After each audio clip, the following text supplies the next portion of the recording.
the joyous day of marriage. The village of Obomo was alive with excitement. It was a place where every day was vibrant, filled with the sounds of laughter, music, and the chatter of neighbors. But today, the energy was different. Today, there was a buzz in the air like no other, a fervor that made the earth hum with anticipation. The grand wedding of Adoma and Nia had arrived, and the entire village had gathered to witness the union of two of their most beloved figures. The streets were filled with people dressed in bright colors, their faces adorned with smiles. Villagers from far and wide came to witness this special occasion, some arriving in wagons laden with gifts, while others walked in barefoot, carrying baskets filled with food and offerings. Flowers were strung across every doorway, their sweet scent mixing with the aroma of freshly roasted meats and bread. Everywhere you looked, there was life, movement, and laughter. Adoma, the village's most beautiful maiden, was in the heart of the preparations. Her beauty was the subject of whispered conversations wherever she went. Tall, with a graceful figure and smooth skin that glowed in the sun, she had long captured the admiration of everyone in the village. Her deep brown eyes shone with kindness, yet there was a sadness behind them that only a few noticed. Her long black hair was braided with intricate care, and she wore a gown of rich cream and gold, with delicate embroidery running down the fabric. As she looked at herself in the mirror, her reflection felt foreign to her, as if she were staring at someone else entirely. Today was the day she would marry Nia, the son of the wealthiest merchant in the region. Nia was everything a woman could hope for: handsome, kind-hearted, and ambitious. He had grown up in the village, loved by everyone. His father's wealth had brought prosperity to Obomo, and his marriage to Adoma was considered a blessing for the community. The villagers were certain that together, they would bring even more fortune and happiness to their home. As Adoma prepared for the ceremony, her thoughts were elsewhere. There was a strange unease in her chest, a tightness that she couldn't explain. It had been growing for days now, this nagging feeling that something was wrong. It wasn't fear exactly, but something more elusive, a presence that loomed over her like a shadow. Every time she closed her eyes, she could feel it, and it unsettled her more than she was willing to admit. Her bridesmaids helped her adjust her gown, their voices filled with cheerful chatter as they walked. But Adoma hardly heard them. Her hands trembled slightly as they fastened her necklace, the delicate gold chains a gift from Nia. Her heart raced with anticipation of the day ahead, but beneath that was a sinking feeling that she couldn't shake. "Adoma, are you all right?" one of the bridesmaids asked, her voice soft and filled with concern. She looked up to find her friend, a kind-hearted woman named Sifa, watching her closely. Adoma forced a smile, but it didn't reach her eyes. "I'm fine, just a little nervous," she said, though even she wasn't sure if she believed her own words. Her nerves were understandable. After all, this was a moment she had dreamed of her entire life, a new beginning with the man she loved. But beneath the excitement, a growing storm of anxiety churned in her stomach. There was something inside her, something that didn't feel right, something that made her wish she could hide away from the world for just a moment. The minutes stretched into hours as the day wore on. Adoma was ushered into a large tent set up for the ceremony, her family and friends gathered around to make final preparations. Her gaze fell upon the ornate decorations hanging from the ceiling, the rich fabric that adorned the tables, and the smiling faces of those she loved. Yet, none of it seemed to calm her. As the sun began to set, casting an orange glow across the village, the rhythm of the drums in the distance began to pick up, signaling that the ceremony was about to begin. Adoma stood, waiting in the tent, trying to center herself. Her mother, Amina, stepped forward, adjusting Adoma's veil, her hands gentle but firm. She gazed at her daughter with pride, but Adoma noticed the worry in her mother's eyes, too. Amina's eyes were filled with unspoken words. "You're ready, my daughter," she said softly, though her voice trembled ever so slightly. Adoma nodded, but in her heart, she knew something was off. She couldn't explain it, but the feeling deepened, turning into a tight knot in her stomach. She had been feeling this way for days, ever since the strange dream had visited her. That night, as Adoma lay in her bed, unable to sleep with the sounds of the wedding preparations outside her window, she closed her eyes and let the silence engulf her. It was then that the dream came. Adoma's dream. She found herself standing by the edge of a river under a pale moon, the water shimmering as though made of silver. The air was still, too still. There was an eerie silence, and though the river stretched far into the distance, there was no movement in the water. Not even a ripple. As she gazed down into the depths, she felt a presence watching her, something ancient and powerful, though she could see nothing. The silence was broken when the surface of the river began to tremble. From beneath the water, a figure began to rise. The figure was an old woman, her long silver hair flowing around her like a river's current. Her dark eyes pierced through the night, glowing like two black stars in the sky. She hovered above the river, her feet not touching the water as she floated closer to Adoma. "Beware, child," the old woman's voice was like the rustling of leaves in a storm. Her words echoed through the stillness, filling the air with an unnatural chill.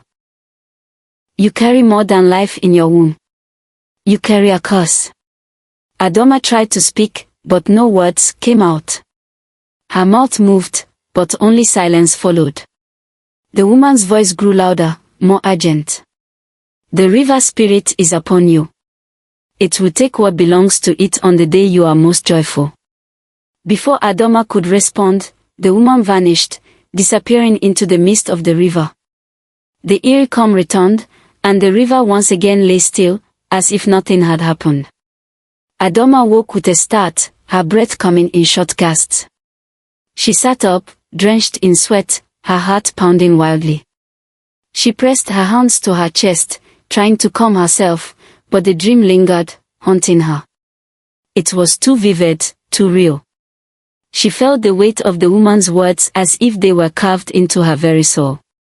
Adoma sat quietly for a long time, the morning light creeping through the windows. Was it a warning? A dream born from the excitement and anxiety of the upcoming wedding? She didn't know, but the feeling in her chest, the strange unease, had grown stronger. It was as though something was waiting just beyond the veil of reality, something that would soon reveal itself. With a shaky breath, she pushed the dream to the back of her mind. There was no time for fear. Her wedding day was upon her, and she had to be strong, for herself, for Nia, and for the village. But deep down, she couldn't shake the feeling that something would change today. That something was about to happen. And the river spirits would be waiting, the wedding preparations and growing anxiety.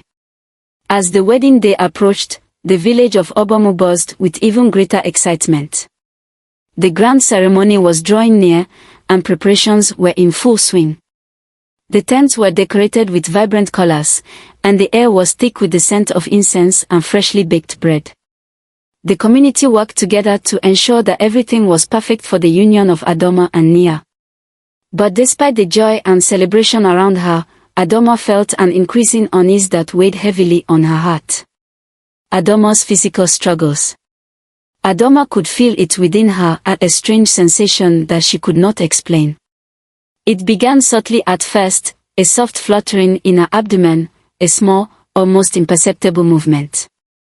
But as the days wore on, the sensation grew stronger, more pronounced. It was unlike anything she had ever felt before. It wasn't the gentle stirrings of a child growing within her, as she had expected when she first realized she was pregnant. No, this was something different. Something foreign. It felt like something was moving inside her, twisting and turning, a presence coiling in her very core. It was as if a serpent was winding its way through her insides, its body curling and slithering against her flesh. Adoma would sit for hours, clutching her belly, feeling the strange writhing beneath her skin. The pain was sharp, and yet, it wasn't constant. Only at moments when the sensation became most overwhelming. The discomfort grew worse with each passing day, and with the wedding drawing closer, Adoma found herself torn between the excitement of the event and the unease that seemed to grow within her. Her hands trembled more often now, and when she looked into the mirror, she didn't recognize the woman staring back at her. Her once vibrant face had become pale, her eyes dimmed by the weight of worry and the constant, gnawing sensation that something was terribly wrong. One morning, after a restless night of fitful sleep, Adoma could no longer ignore the strange feelings inside her. She knew she needed answers. Desperately, she sought out Oma, the village healer, an older woman known for her wisdom and knowledge of both the physical and spiritual realms. Oma's small cottage sat near the edge of the village, surrounded by tall, wild grass. The healer was a woman with kind, knowing eyes, but there was a certain heaviness in her gaze when she opened the door to find Adoma standing on her doorstep. "Adoma, child, what brings you here today?" Oma asked gently, leading her inside. Adoma hesitated for a moment before speaking, her voice trembling. "Oma, I have felt something inside me, something strange. It feels as though something is moving, twisting within me, but it is not like a child kicking. It feels like a serpent." Oma studied her with a furrowed brow, her face becoming more serious. She nodded slowly, as though she had already expected this. "There are many forces in this world that we do not fully understand. Your body and spirit are connected to the land, to the river. What you feel might be tied to something older than even I know." Adoma felt a chill run down her spine at Oma's words. The river. The very thing that had haunted her dreams. "You must not be afraid, child," Oma said, placing a hand on Adoma's forehead. Her touch was cool, soothing, but Adoma could sense the caution in the healer's movements. "This is no ordinary ailment. There are spiritual forces at work here, things that we cannot see or explain. I cannot give you a simple remedy. You must seek understanding." Adoma looked at Oma with a mixture of fear and hope. "Can you help me? Can you find out what is happening to me?" The healer took a long, deep breath before answering. "I will help you as best as I can, child. But know this, you may have to face something much larger than yourself. Something that is tied to your bloodline and the very river that runs through our village." Adoma nodded, though her heart was heavy with dread. She thanked Oma and left, her mind racing with more questions than answers. The river's prophecy and growing tension. Days passed, but the unease within Adoma did not abate. In fact, it only seemed to grow stronger. The sensations in her body became more frequent, and sometimes, she would swear she could feel the snake, if that's what it was. Riding deeper inside her, moving with increasing force. It felt alive, aware of her presence, as though it was waiting for something. And then, strange occurrences began to unfold around her. One evening, as Adoma walked through the village on her way to her home, she noticed the animals acting oddly. The usually friendly village dogs, which always greeted her with wagging tails, now growled low as she passed, their hackles raised in warning. She stopped in her tracks, a sense of unease creeping up her spine. They stared at her with wide eyes, their bodies tense, as if sensing something she could not see. Further down the path, a group of crows perched on the rooftops. As she approached, they took flight in a sudden burst of movement, their cawing harsh and discordant. They circled above her head, casting long, eerie shadows on the ground. Their black eyes seemed to follow her every step, and for a moment, she felt as though they were watching her with an unnerving intensity. She quickened her pace, but the feeling of being observed never left her. She heard whispers in the air, voices carried by the wind, though there was no one around her. The hairs on the back of her neck stood on end as she pushed through the village gates and into her home. The next morning, Adoma was startled by the sudden behavior of the village cats. Normally curious and friendly, they now hissed and fled as she approached. The children noticed too, and they whispered behind their hands as she passed by. The whispers became louder as the days went on, and soon, the villagers were beginning to talk about her in hushed tones. Some said that her condition was strange, unnatural even, and there were whispers of curses and dark magic. Despite these odd occurrences, the preparations for the wedding continued. The tents were raised, the decorations put in place, and the feast prepared. But Adoma felt as though she was living in two different worlds, one of joy and celebration, and one filled with dread and foreboding. As the day of her wedding drew closer, the pressure to push her fears aside grew stronger. Everyone around her seemed so excited, so certain that this union would bring prosperity and joy to the village. But for Adoma, the unease continued to gnaw at her, deepening with each passing hour. She wanted nothing more than to share in the happiness of the day, but the serpent's movements within her body, the strange occurrences around her, and the chilling words of Oma weighed heavily on her mind. It felt as though time was running out, and something was drawing closer, waiting just beyond the veil of her understanding. And the river had yet to speak its true power. The wedding ceremony begins. The village of Obomo was alive with celebration as the wedding of Adoma and Nia began in earnest. The air was thick with the sounds of drums and music, the rhythmic beats echoing through the village, calling every villager to gather beneath the grand baobab tree, the sacred tree of the village, where the ceremony was to take place. The elders, draped in ceremonial robes, sat in a semicircle beneath the great tree, their faces solemn as they chanted blessings for the young couple. Their voices, ancient and reverent, blended with the songs of the villagers, invoking the ancestors and spirits of the land. The sun hovered just above the horizon, casting a golden light across the gathered crowd. Adoma stood at the entrance to the ceremonial area, her heart pounding. The moment had arrived. She had dreamed of this day her entire life, the day she would marry Nia, the love of her life. Together, they would forge a new path, bringing prosperity and happiness to their village. But despite the joy that should have filled her heart, there was a weight in her chest, a pressure that would not go away. The strange sensation in her body had only grown worse in the past few hours. It felt as if something inside her was alive, twisting and turning in ways that made her body ache. The discomfort was growing more intense, and with each breath, it felt as though the serpent was drawing tighter inside her.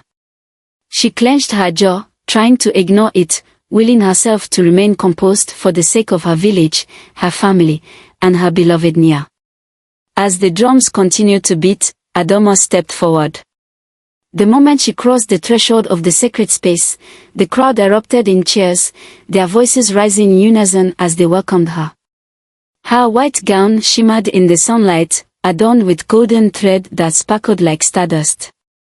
Her face, hidden beneath the delicate veil, was the center of attention, but inside, she felt far from the composed bride everyone believed her to be. The pain in her stomach was becoming unbearable. Each step she took was a battle against the twisting, coiling sensation inside her. She could feel the pressure growing stronger, more insistent. It was as if the serpent within her was demanding to be released.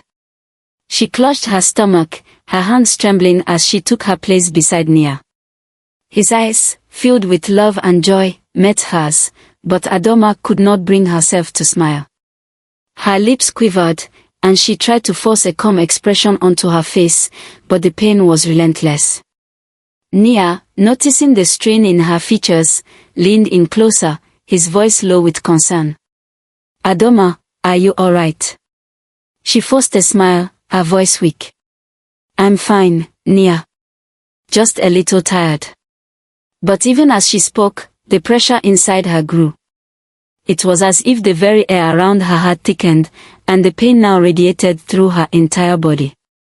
Her breath came in sharp, shallow gasps, and her vision blurred. She could feel the serpent moving again, its body riding against her insides, pushing against her ribs. The sensation was becoming so strong, she feared it would tear her apart. But she could not show her fear. Not now, not on this day. She had to be strong, for Nia, for the village, for everyone who had gathered to celebrate their union. The moment of unveiling. The ceremony continued as planned, the elders' chants growing louder as they called upon the spirits of the ancestors to bless the union. The air was thick with incense, and the sound of the drums seemed to echo through the earth itself. But inside Adoma, something was changing. The serpent was no longer a subtle presence within her, it was now a force, demanding attention. She clutched her belly with both hands, her breath quickening as the pain intensified. She could feel something shifting inside her, as if the serpent was pushing against her skin, trying to break free. The crowd around them was caught up in the ceremony, oblivious to the inner turmoil that raged within the bride. Yet, as Adoma began to sway slightly on her feet, her discomfort became too great to hide. Nia reached for her hand, his brow furrowed with worry. Adoma, you must sit down. You're not well. But before she could respond, a sharp, strangled cry escaped her lips. A scream, louder than any sound that had come from the crowd, tore through the air. It was a sound of agony, of something breaking loose. And as the villagers turned to look, they saw it, a sight that would haunt them forever. Adoma's body twisted in pain as a dark, writhing shape began to emerge from beneath her wedding gown. It slithered and coiled, its scales gleaming in the sunlight, reflecting the golden light that had once danced upon Adoma's dress. The serpent, black as night with fire-red eyes, slowly unfurled itself from Adoma's body, its long, thick form winding its way around her torso. It hissed loudly, flicking its tongue in and out, its eyes glowing with an unnatural fire. The crowd gasped in horror as they watched the creature slither up her body, coiling tighter and tighter around her. Adoma fell to her knees, her hands still clutching her belly as she looked at the serpent in terror. Her heart pounded in her chest, and her breath came in short, frantic gasps. She felt the weight of the serpent around her, the pressure building, as if the creature was claiming her very soul. The villagers stood frozen in place, their eyes wide with shock and disbelief. Some screamed in terror, others murmured prayers, while others simply stood in stunned silence, unsure of what to do. Nia rushed to her side, his face pale with fear. He reached out to her, but as his hands touched her, the serpent hissed loudly, its red eyes flashing with a warning. This cannot be," one of the elders shouted, his voice trembling with fear. "It is a curse. A curse upon our village." Another elder, his face pale, nodded gravely. "The prophecy has come true. The river spirits, they are claiming what was taken from them." The crowd erupted into panic, some backing away, others clutching their children in fear. A few of the women began to wail, their cries filling the air with sorrow and dread. Nia stood there, frozen, staring in horror at the serpent. He reached for Adoma, but she shook her head, her voice barely a whisper. "It's too late," she gasped. "The curse has come for me." As she spoke, the serpent seemed to grow stronger, its coils tightening around her body. Its red eyes locked onto hers, and Adoma felt a strange power emanating from it, an ancient force that seemed to reach into her very soul. The villagers continued to panic, but among them, an older woman, Zola, the village's spiritual guide, stepped forward, her face calm but filled with sorrow. She looked at the serpent and then turned to Adoma. "This is the curse of the river spirit," Zola said, her voice echoing in the stunned silence. "It has been waiting for generations. It will take what was stolen from it." The curse revealed. The curse and the villagers' fear. The sight of the black serpent coiling tightly around Adoma's body sent waves of panic through the gathered villagers. For a moment, there was complete silence, a collective breath held in disbelief. And then, chaos erupted. The shrieks of women filled the air, while the men shouted in panic, crossing themselves or reaching for their weapons, though none of them dared approach the creature.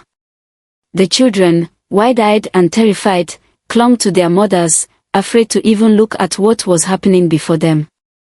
Adoma's breath was ragged, and she could feel the serpent's weight growing heavier as it tightened its grip around her.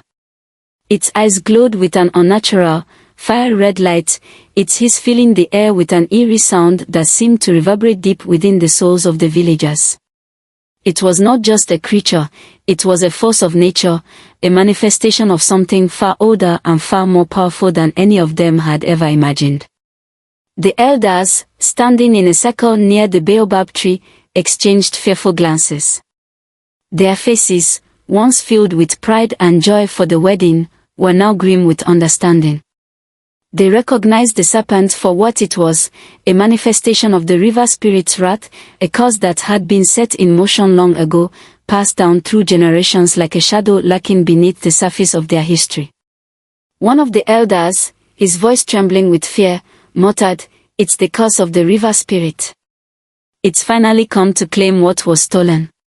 His words were met with murmurs of agreement from the other elders. Another elder, a tall woman with a weathered face, nodded solemnly. The curse was always meant to awaken on the day of the firstborn daughter's wedding. The spirit of the river has waited for this moment, for the time when the bloodline would bring its joy to the village.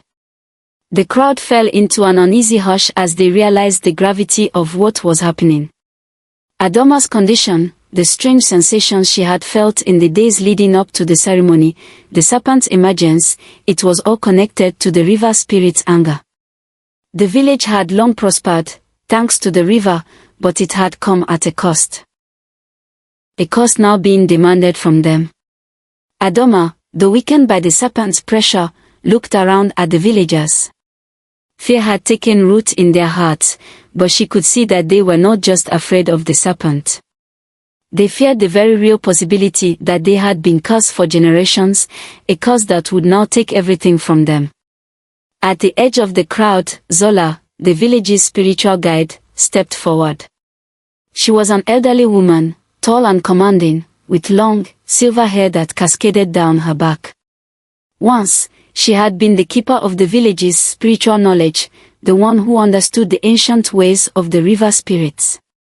But for many years, Zola had lived in seclusion, her voice and wisdom no longer sought after. Now, in this moment of desperation, it was she who would speak the truth that no one dared acknowledge.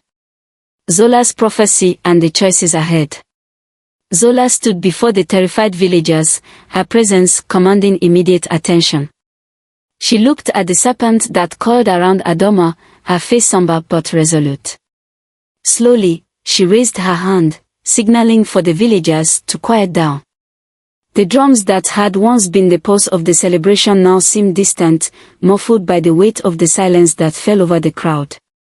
"This is no ordinary serpent," Zola said, her voice clear and strong despite the fear that filled the air. "This is the manifestation of the river spirit's anger. It has been bound to this family for generations, and it has waited for this day, the day of the firstborn daughter's wedding, to come and claim its due." She turned her gaze toward Adoma, her expression softening with a mixture of sadness and understanding. "Your ancestors, Adoma, your great-great-grandmother, took something that did not belong to them. A sacred relic from the riverbed, a gift that had been entrusted to the spirits long before your bloodline was born." Adoma's heart sank as Zola's words echoed in her mind. She had heard the whispers of these old stories, but she had never thought them to be true. She had always thought they were just legends, tales meant to scare children into behaving. "The river spirits allowed your family to prosper," Zola continued, her eyes now dark with the weight of the history she spoke. "They granted wealth, health, and peace to those who came before you. But the price for this prosperity was steep. The spirits warned your family that one day, the firstborn daughter would bear the consequences of that theft. The curse was laid upon your bloodline, and it has come for you now." Adoma closed her eyes, her hands clutching the serpent's coiling form. She could feel its power tightening around her, and she understood now, the pain inside her, the serpent's movements, the strange sensations, it had all been building toward this moment. The prophecy was true. The river spirits had come to collect what was owed. Zola took a step closer, her gaze unwavering as she looked at the young bride. "There is only one way to break the curse," she said, her voice low but filled with finality. "A great sacrifice must be made. A life for a life. One must offer themselves to the river spirits to break the cycle of vengeance." The villagers gasped in horror. A sacrifice. A life for a life. Nia stepped forward, his face pale with shock. "What do you mean?" he asked, his voice shaking with fear and disbelief. "How can we end this? Is there no other way?" Zola shook her head solemnly. "The spirits are unyielding. The curse cannot be lifted by prayers alone. A life must be offered, willingly. Only then will the serpent release its grip, and the spirits will be appeased." The weight of Zola's words hung in the air, heavy and undeniable.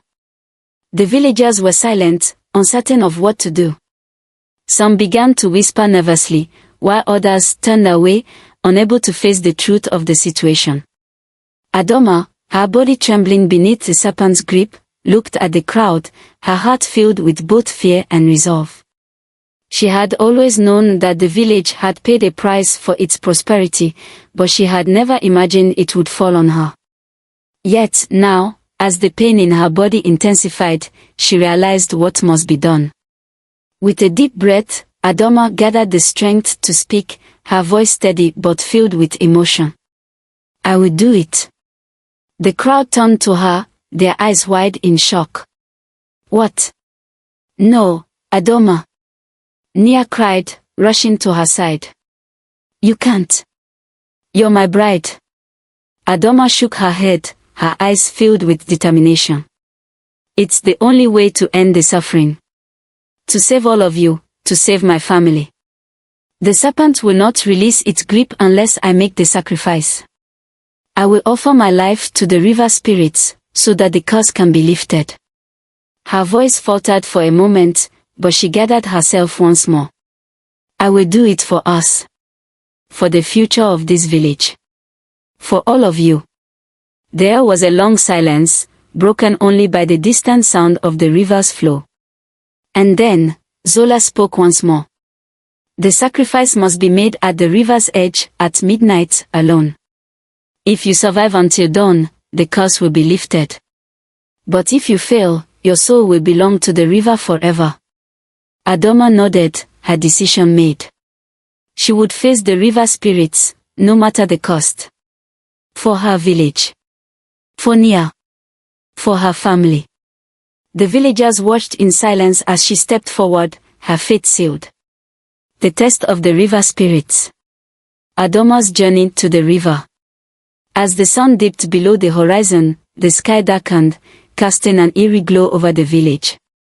The once joyful sounds of the celebration had faded, replaced by a heavy silence that hung over Obomo. The villagers gathered near the riverbank, their faces solemn and filled with a mixture of fear and hope. They watched in silence as Adoma stepped forward, her figure cloaked in a white gown now stained with the weight of her decision.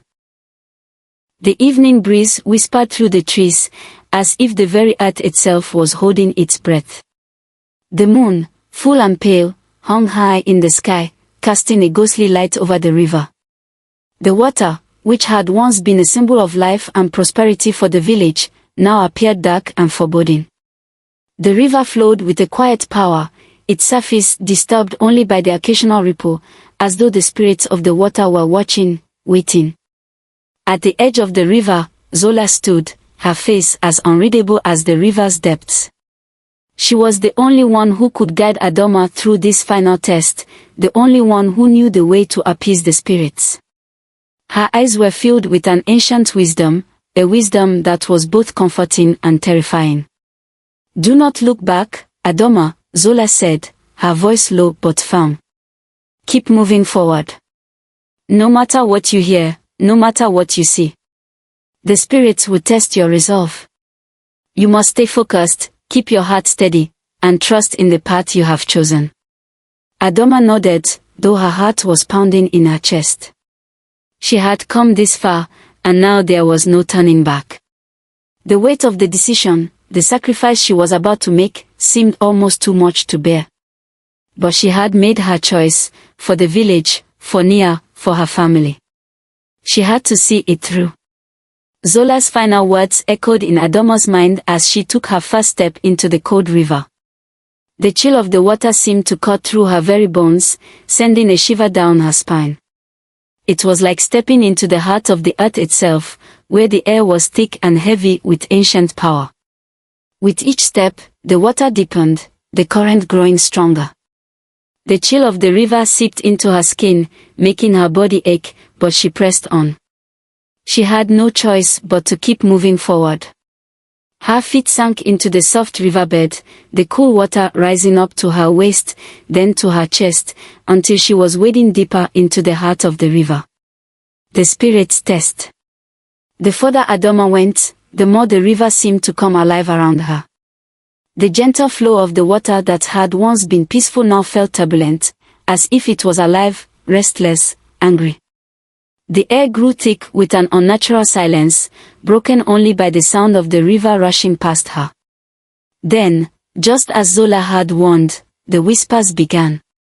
They came from the depths, soft at first, like the rustling of leaves in the wind, but soon growing louder, more insistent. "Turn back, Adoma," the voices hissed. "You cannot escape the river's wrath. It is too late for you." Adoma's heart raced, her chest tightening with fear. The voices seemed to come from everywhere, surrounding her, pressing against her mind. But she remembered Zola's words, "Do not look back. Keep moving forward." With a deep breath, she pressed on, her resolve hardening like the river stones beneath her feet. The cold water swirled around her, its touch growing colder, sharper, as if the spirits were trying to pull her under, to drag her into the depths. But she fought against the current, pushing forward, refusing to let the river win. And then, from the depths, the river spirits began to manifest. They appeared like shadows, ghostly figures emerging from the water, their pale, translucent forms barely visible against the dark backdrop of the river. Their hands reached out, long and bony, their fingers like twisted roots, clawing at the air. They were the spirits of the river, ancient, vengeful, and determined to claim what they were owed. The hands reached for Adoma, their icy fingers brushing against her skin. She gasped in shock, but she did not stop. She could feel their coldness, the weight of their anger, but she continued to wade deeper into the river, her heart racing, her body trembling with fear. "You cannot escape, child." The voices of the spirits echoed, filling her mind with doubt and terror. "The river claims all who defy it. You will never leave." But Adoma, her heart beating with determination, did not falter. She kept her eyes fixed ahead, ignoring the hands that reached for her, the whispers that filled her ears. She knew the spirits would test her, but she could not allow fear to take hold. She had made her choice, and she would not let the river take it from her. The river continued to churn, the water swirling around her legs with increasing force. The spirits tugged at her, their hands gripping her arms, pulling her back toward the depths. But she fought them, pushing her body forward, wading against the current with all her strength. And then, as if the river itself had decided to test her further, a shadowy figure emerged from the depths of the water, its form rising like a dark storm cloud. The figure was tall, gaunt, its skin as pale as moonlight. Its eyes were like burning coals, glowing with an eerie light that sent a chill deep into her bones. The figure laughed, a hollow, mocking sound that echoed through the night. "You think you can escape the river's wrath," it sneered. "You cannot. The river claims all, and you are no different. You will never leave these waters." Adoma's heart pounded in her chest, but she refused to give in. "I will not turn back. She spoke the words with all the strength she could muster, her voice steady despite the fear that threatened to consume her. The figure stepped closer, its form becoming more solid, more threatening. "You cannot escape the river," it taunted her. "You are nothing. You are weak." But Adoma stood firm, her feet planted in the riverbed. She was no longer afraid. The fear had given way to a quiet strength, a deep resolve that came from within. The river spirits could try to break her, they could test her with shadows and whispers, but they could not take her spirit. She would not let them. With a final, defiant step, Adoma moved deeper into the river, her resolve unbroken. The water surged around her, and the figure seemed to dissolve, its mocking laughter fading into the distance. The spirits had tested her, but she had passed their trial. The first light of dawn began to break over the horizon, the soft rays of the sun pushing back the darkness. The river, which had been so tumultuous and fierce, began to calm. The waters were still. The spirits were silent. Adoma had survived. She had faced the river's wrath and emerged victorious. Redemption and the lifting of the curse. Adoma's triumph and the morning's light. The night had been long, and the weight of the river's test had nearly broken Adoma's spirit. Her body was tired, every muscle aching, her strength nearly gone. The river had battered her, pulling her in every direction, testing her resolve with every step. But she had not wavered. Through the cold, the whispers, and the spirits that had tried to drag her into the depths, Adoma had remained firm. She had chosen her path, and now, as the first rays of dawn began to break over the horizon, she felt the warmth of the sun on her skin, a sign that she had endured. The moment the first light of the sun touched the surface of the river, the waters, which had raged against her so fiercely, began to still. The churning waves that had sought to pull her under calmed, and the heavy, oppressive air around her lightened. Adoma's breath, shallow and ragged, became steadier as she drew in the air of a new day, a day that promised peace. With a final, desperate burst of energy, Adoma forced her exhausted body to move one last time. Her feet, numb and sore, finally found the solid ground she had been searching for. Slowly, painfully, she emerged from the river, her gown torn and soaked through with water. Her hair clung to her face, wet and tangled, but her eyes were clear, her heart still strong. As she stepped out onto the riverbank, the air seemed to shift. The village, which had gathered at the water's edge, watched in stunned silence. The once vibrant, fearful whispers of the river spirits faded, leaving only the soft sound of the river's flow and the distant call of birds greeting the new day. In the place where the serpent had once coiled around Adoma, there was now nothing. The black creature, which had terrorized the village and held her captive in its unyielding grip, had disappeared. It had slithered back into the river, as if it had never been there at all, leaving no trace of its malevolent presence behind. Adoma stood at the water's edge, her body trembling from exhaustion, her breath ragged, but her spirit unbroken. She had faced the river, confronted the curse that had haunted her bloodline for generations, and emerged victorious. The village watched in awe, unable to comprehend the magnitude of what they had witnessed. They had seen a woman brave the river's wrath and survive. They had seen Adoma become more than just a bride, she had become a hero. The return of peace and prosperity. The village of Obomo was no longer the same. The curse that had haunted it for generations had been lifted. The fear that had lingered like a shadow over every celebration, every joyous occasion, had vanished with the river's anger. The villagers gathered in the early morning light, their faces filled with a mixture of disbelief and reverence. They looked at Adoma, who stood before them, exhausted but triumphant. Her eyes, though heavy with fatigue, sparkled with a newfound strength. The people of Obomo had seen her go to the river and face the spirits of the past. And they had seen her return, not broken, but triumphant. She had saved them all. The news spread quickly, and soon, the village was in celebration. Fires were lit in the streets, songs of joy filled the air, and the people danced in the light of the rising sun. They had been freed. The curse had been lifted, and peace had returned to Obomo. Adoma and Nia, their hands clasped together, stood side by side. Nia's eyes were filled with tears of admiration and gratitude, his heart swelling with pride for the woman he loved. He had feared for her life, but now, as he looked at her, he saw not just his bride, but a woman of unparalleled courage, a woman who had faced the river's wrath and returned to him. The river, which had once been a symbol of fear, now stood as a symbol of redemption. It was no longer the dark force that had threatened their lives, but a living testament to the courage and sacrifice of Adoma. The villagers came to the river's banks to offer their thanks, their prayers, and to remember the day when the curse was broken. Adoma and Nia's marriage, which had once been filled with the promise of joy and prosperity, was now something even more sacred, a union forged in the fires of trial and sacrifice. Adoma and Nia were married in a quieter, more intimate ceremony later that week, surrounded by those who had stood by them in their darkest hour. The celebrations were smaller, more personal, but no less heartfelt.